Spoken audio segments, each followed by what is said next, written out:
Selamat datang di Story Hobil. Sebelum melanjutkan ke cerita, jangan lupa like, komen dan share ya teman-teman. Tanpa dukungan Anda channel ini tidak bisa berkembang. Terima kasih sebelumnya.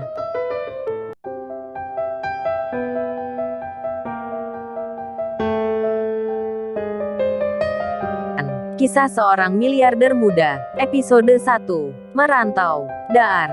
Bunyi. Suara petasan ulang tahun bersahut-sahutan memenuhi aula utama di rumah keluarga Desta. Ini adalah pesta ulang tahunnya yang ke-24. Seperti biasanya, dia melihat para tamu undangan yang selalu berbicara tinggi dan saling menyombongkan harta kekayaannya pada tamu yang lain. Tapi tidak ada satupun di antara mereka yang satu level dengan keluarganya. Bahkan jika dibandingkan dengan keluarganya, para tamu terlihat seperti seekor semut. Para tamu undangan yang hadir rata-rata hanyalah pengusaha di kota Jambi, yang berpenghasilan bersih tidak lebih dari 30-50 miliar per tahun. Sedangkan keluarga Desta adalah keluarga terkaya se-Asia yang berpenghasilan bersih 200 hingga 500 triliun per 3 bulan. Desta mulai merasakan jenuh dengan keadaan ini. Dia merasa seperti anak orang kaya manja yang bisa mendapatkan apapun yang diinginkan dalam sekejap mata. Dia sangat ingin merasakan apa yang namanya berjuang untuk bertahan hidup dan merasakan kepuasan saat berhasil membeli sesuatu dengan jeripayahnya sendiri.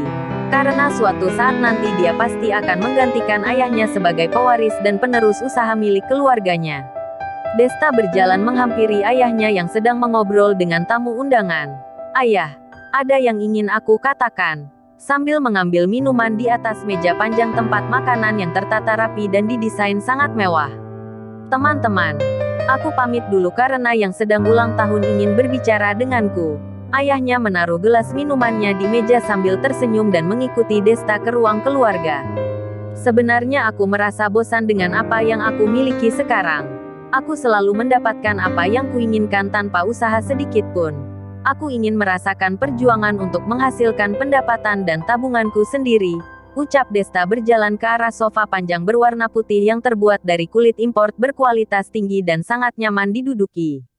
Ayahnya tersentak dengan perkataan Desta dan mulai tertawa keras. Dia tidak menyangka anaknya akan berpikiran dewasa seperti itu. "Aku mengerti. Maksud dari pembicaraan ini adalah kau ingin membuka perusahaan sendiri, kan?" Sambil menepuk pundak Desta. "Bukan begitu maksudku. Aku berniat untuk merantau ke Jakarta untuk memulai karir dan usahaku sendiri."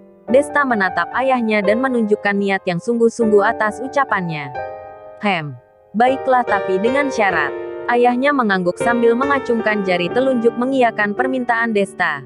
"Syarat apapun akan kulakukan." Dengan penuh semangat Desta menjawabnya hingga ia pun berdiri dari sofa. "Bila nanti kau menemui kesulitan, gunakanlah kekuatan keluarga ini untuk membantu," ucap ayahnya sambil memberikan sebuah ATM. Walaupun ayahnya yakin dengan kemampuan Desta saat ini untuk bertahan hidup di Jakarta karena Desta sudah menyelesaikan S2-nya di umur yang begitu muda, ia hanya ingin berjaga-jaga untuk membantu kondisi keuangan anaknya kelak. Aku berjanji, tapi uang di dalam kartu ATM ini tidak akan kupergunakan kalau tidak mendesak." Desta menganggukkan kepalanya dan mengambil kartu ATM yang diberikan kepadanya. Mereka berdua pun kembali ke aula untuk melanjutkan pestanya. Setelah selesai pesta, Desta mengumumkan akan pergi merantau ke Jakarta mulai minggu depan. Semua orang terkejut mendengarnya kecuali ayahnya. "Tuan muda, apakah Anda yakin? Apakah butuh pengawalan?" Dia adalah Sebastian, kepala pelayan keluarga yang sudah mengabdi selama 20 tahun hingga kini dia sudah berusia 48 tahun. Dia mengatakan hal itu untuk memastikan keselamatan tuan mudanya. Karena Desta adalah penerus dan pewaris langsung seluruh kekayaan keluarganya nanti. "Untuk saat ini aku rasa tidak perlu. Tapi tidak menutup kemungkinan di masa depan aku akan membutuhkannya paman," jawab Desta sambil menggaruk pipinya yang tidak gatal. "Kalau begitu, aku akan memastikan kapanpun tuan muda membutuhkan. Aku akan selalu siap." Sebastian mengepalkan tangannya dan merunduk. "Terima kasih banyak paman. Aku pasti akan mengingatnya." Desta mengangkat tubuh Sebastian agar kembali berdiri. Waktu pun berlalu begitu saja, hari kian berganti. Seminggu pun telah berlalu dan hari ini adalah hari dimulainya Desta berjuang hidup di Jakarta sesuai dengan keinginannya. Hari ini aku berangkat ke Jakarta dan aku ingin yang mengantarku ke bandara hanya Paman Sebastian saja. Aku tidak ingin menarik perhatian banyak orang. Dia sudah memesan tiket penerbangan sejak ayahnya menyetujui niatnya dan ia pun berangkat dengan maskapai penerbangan kelas ekonomi yang paling murah. Karena dia paling tidak suka berlebihan. Selama perjalanan ke Jakarta, ia duduk di sebelah pemuda yang akan melamar pekerjaan di sebuah perusahaan di Jakarta. Pemuda itu bernama Andre. Berusia sekitar 23 tahun dan baru saja lulus kuliah S1-nya setelah menyelesaikan kuliah D3. Karena Andre tidak berhenti mengoceh setelah perkenalan mereka, Desta pun pura-pura menguap beberapa kali dan tidur. Akhirnya Andre berhenti berbicara dan langsung melihat-lihat pemandangan keluar jendela pesawat. Bisa rusak gendang telingaku kalau mendengarnya terus, gumam Desta sambil terus melanjutkan aktingnya. Akhirnya pada jam 6 sore waktu Jakarta, Desta tiba di Bandara Internasional Soekarno-Hatta dan ia langsung menuju ruang pengambilan bagasi. Karena ia hanya membawa satu koper dan satu tas ransel saja, waktu menunggu pun tidak terlalu lama. Desta pun selesai mengambil bagasi dan langsung berjalan menuju agen taksi bandara untuk memesan taksi menuju kos yang sudah dia lihat dan pesan di internet. Setelah menunggu hampir 1 jam, akhirnya Desta dipanggil juga. Dia pun bergegas memasukkan barang-barang bawaannya ke bagasi mobil. "Ke alamat ini ya Pak." Desta menunjukkan alamat ke supir taksi, dan langsung mengangguk untuk segera berjalan meninggalkan bandara. Dengan menempuh kurang lebih 1 jam 23 menit, akhirnya Desta tiba di kos-kosan yang dia lihat di internet.